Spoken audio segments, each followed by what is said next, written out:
Hello, I'm Valerie Milano, the senior editor of the Hollywood Times, and I'm going to let George introduce himself.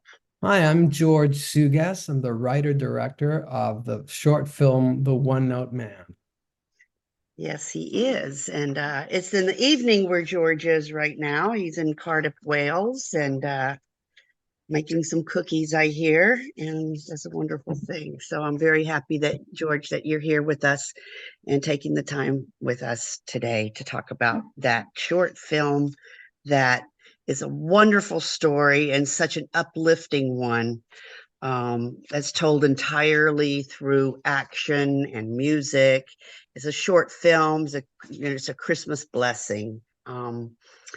Again, it's an amazing story. And how was this story conceived? Well, I came across this illustration from 1921 by an artist called H.M. Bateman, British artist. And this illustration was called The One Note Man, and it was in the funnies. And it's the story of a musician whose job in the orchestra is to play one note. And after he completes this task, he gets up and goes home. So the little illustration just shows his routine. He gets up in the morning, brushes his teeth, has breakfast, jumps on the bus, climbs the steps up to the Albert Hall, sits in the orchestra, waits for his cue, plays his one note, gets the note, off he goes back into the bus, back home, and repeats his little routine until he goes to sleep. And that's it. And I thought, wow, that's a really clean idea. It made me laugh right away.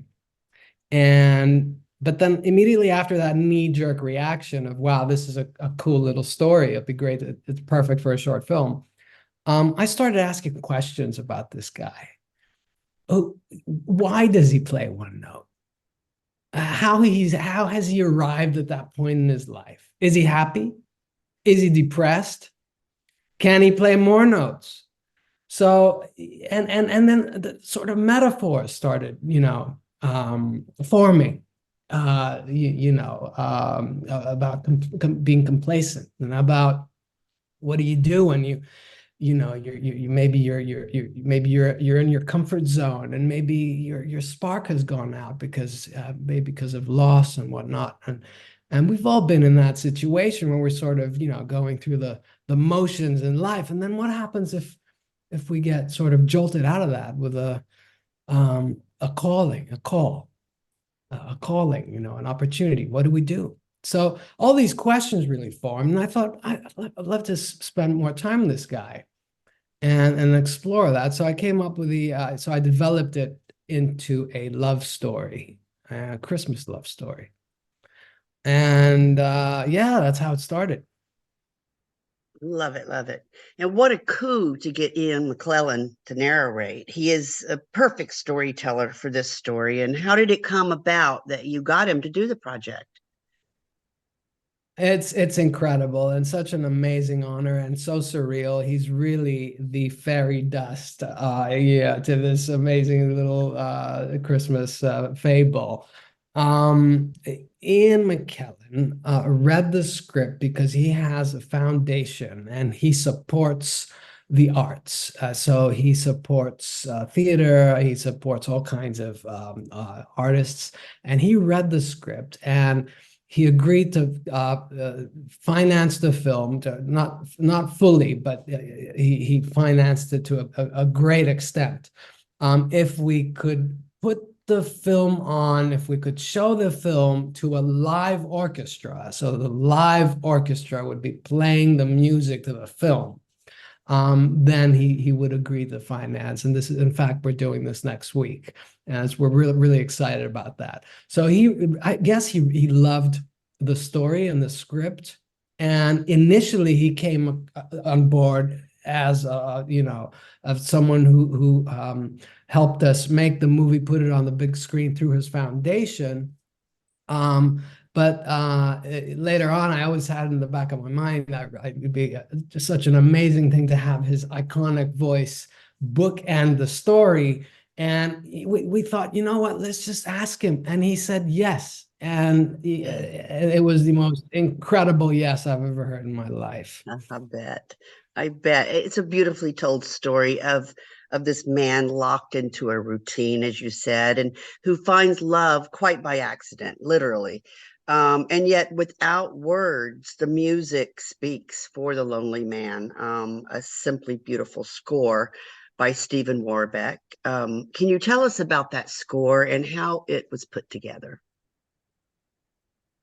Stephen Warbeck was the first person I approached way before anybody was on board because I was such a huge fan. He's won an Academy Award for Shakespeare in Love, and he's also composed the music for Billy Elliot and Captain Corelli's mandolin. So I was a huge fan of Stephen's, and he was my first and only choice. And I knew that music was as important. Getting the right composer for this film was as important as getting the right actor. And why? Because music is a third character in this film. It replaces dialogue quite literally in that very end section where he's literally conversing with the violinist and asking her to join him, and then asking the conductor's permission to let her join him into this duet. So music really, Stephen became my co-storyteller in this, and he came on board really, really soon. And Stephen recorded a huge portion of this music before we even shot the film, because I wanted to shoot the orchestra parts to playback. So we needed that music. But also I needed to know that I storyboarded the whole film, and I pre-visualized that scene where he falls in love, because I needed to know that I had the right amount of music, the right length of music to cover the shots that I knew I needed to tell the story. And the only way to do that was to pre-visualize the sequence, show it to Stephen, and go, you know what? I need another 13 seconds of solo here because I've got these many shots to cover. So it was quite an involved process that we went through together. And he was such an incredible guy to work with, and such a generous and warm person.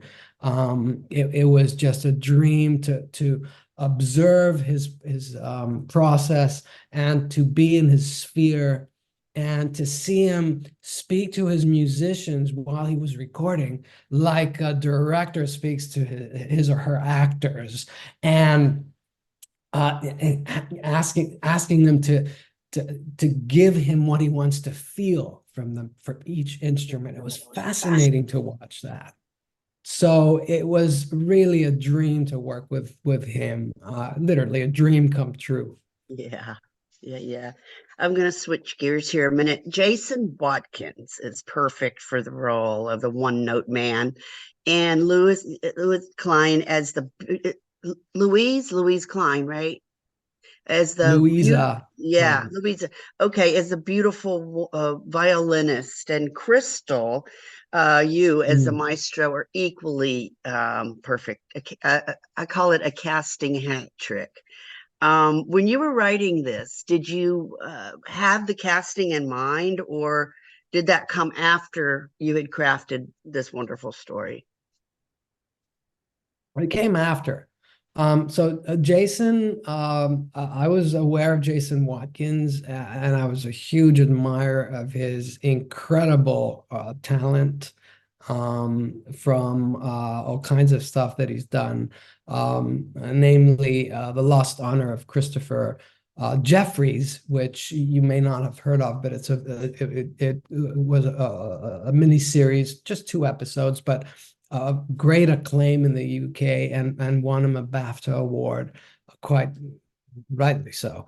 And of course his work in The Crown, where he played the British Prime Minister. And I remember watching him in that show, and it was the way which he was sitting in his chair in a certain way, and I thought, wow, this actor, every fiber in him is telling the story, and his body language was incredible, and his transformation as an actor, he's really a chameleon from part to part, is just phenomenal. And I thought, wow, I have to work with this guy at some point. It'd be great. And I wrote the script and I thought about him, and he said yes. And again, that was incredible.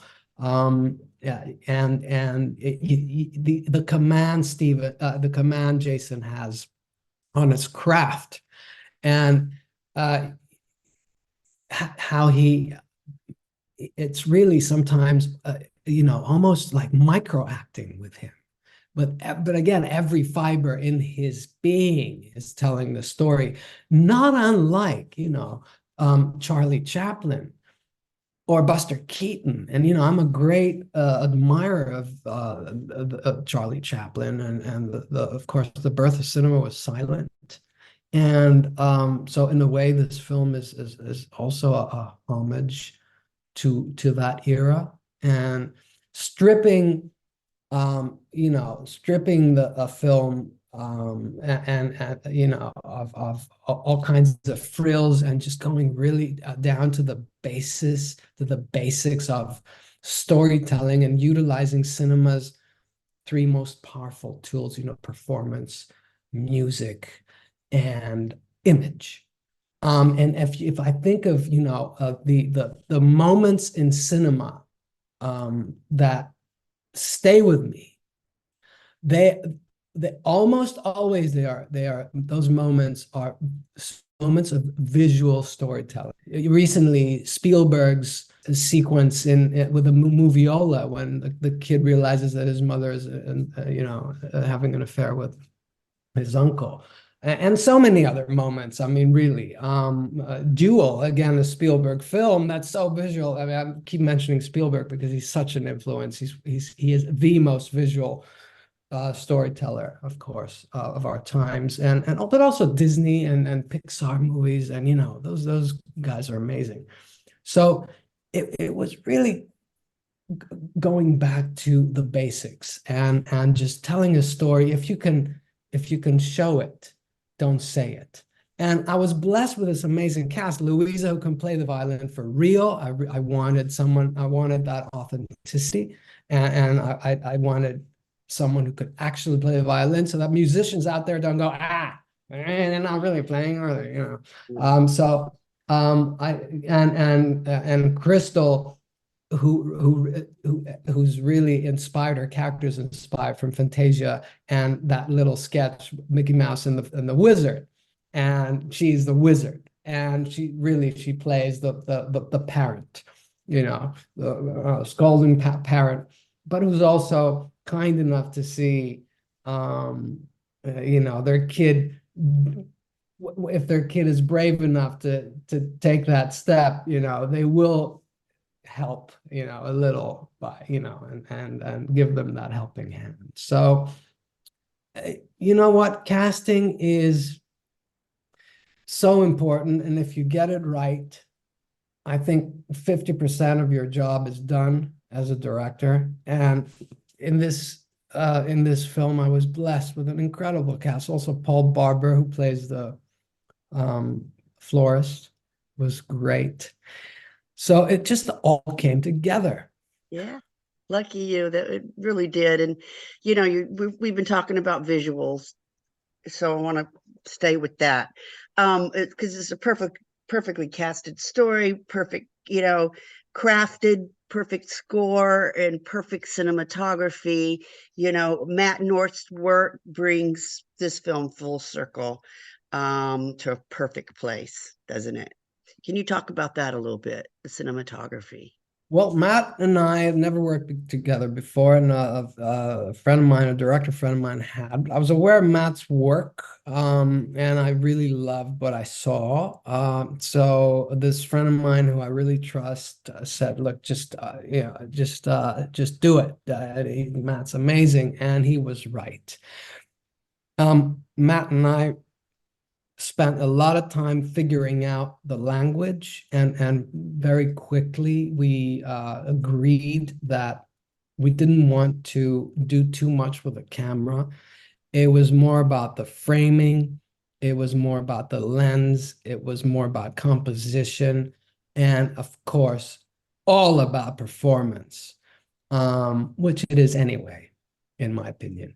Um, and we figured it out, from the inside out. So, this guy is mired in routine and he's a little OCD, so there is symmetry to the framing, and there's we used very wide lenses, and it's all in the editing and the pace of the thing, but each time the montage, the repetition, you see that sort of Groundhog Day kind of repetition of the routine. I didn't want to be repeating shots. So each and every one of those occurrences, when you see the routine again, that's a new shot, that's a new lens, that's a new setup, because I wanted it to feel, because performance is different every time. The faster the montage, the shorter you have to tell the same story. And therefore, the performance is faster and different. And therefore, the shot is different. So I didn't want to be repeating myself at all. So I storyboarded the whole film, and which I love to do anyway. And it was all very, very carefully planned. We shot it really fast in 5 days, doing about 40 setups a day, which is very, very fast, single camera. And Matt was just terrific and instrumental in this, in the design of the piece. So I'm extremely happy with how it turned out. Great. Great. Thank you again for being with us. And do you want to talk about what you have going on next? Sure. Well, I'm currently writing the feature film, the feature film version of The One Note Man. So I'm writing the film that's gonna be about 90 minutes, 90 to 100 minutes long, and I'm very excited about that. And at the same time, I'm attached to direct another feature film, which is a heist movie called Carnival, set in the UK. And of course, working on my TV projects, which I direct here in the UK. So there's quite a few things going on. Sounds All like very it. exciting. Sure does. Well, good. Well, thank you for being with us. The Hollywood Times today, and our YouTube channel's the Hollywood Times Official. And maybe one day we'll meet in person and I can have one of your delicious cookies that you're making over there. So keep up the great work, George. Thank you very much. Thanks for having me, and great to meet you. Ditto. Thanks. All right. All right. See you Take soon. care. Bye-bye.